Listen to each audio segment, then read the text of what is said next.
wala na palang peanut butter. Wala na, hindi na kasya. Hindi pa kasya yung kutsara. Wala na. Kung ubos na ang palaman sa tinapay, huwag mawala ng pag-asa dahil gagawa natin yan ng paraan. Parang mayroon ako sa kusina. Yung kaya matry. Teka, tingnan natin.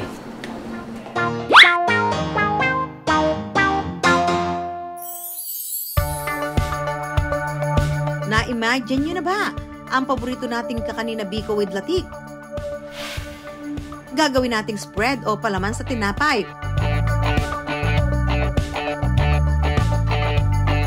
Why not coconut? At tatawagin natin yan na Pan de Biko de Susan.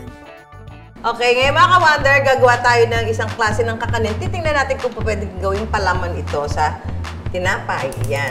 Meron tayong sinaing na malagkit. Yan. Merong gata. Brown sugar para magkaroon ng kulay.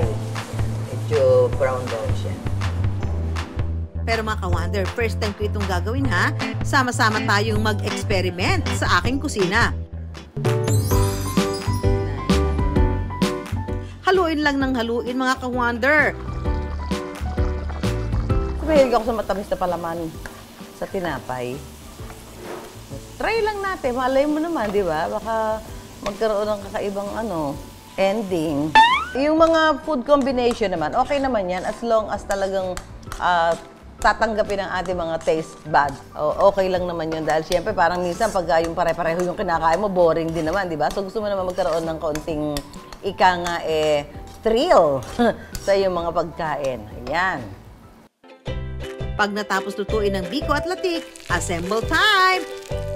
So ito na, tatry na natin ng ating ginawang, ito ay pan de biko. Lagay muna natin itong ating nilutong biko. Spread it like a spread na parang palaman. Yan. Hoy, ang sarap ipay. Alam mo, para siyang ano tawag dito? Para ka nagpapahid ng kalamay. Alam niyo yung yung coco jam? Ganda natin siya ng konti. Ilagay na ang latik. At don't forget ang nyog.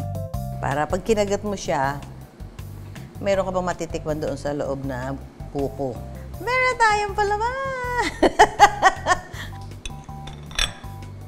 Oh, ay, ang ganda! Oh, look! Diba? Oh, meron siyang sa gitna!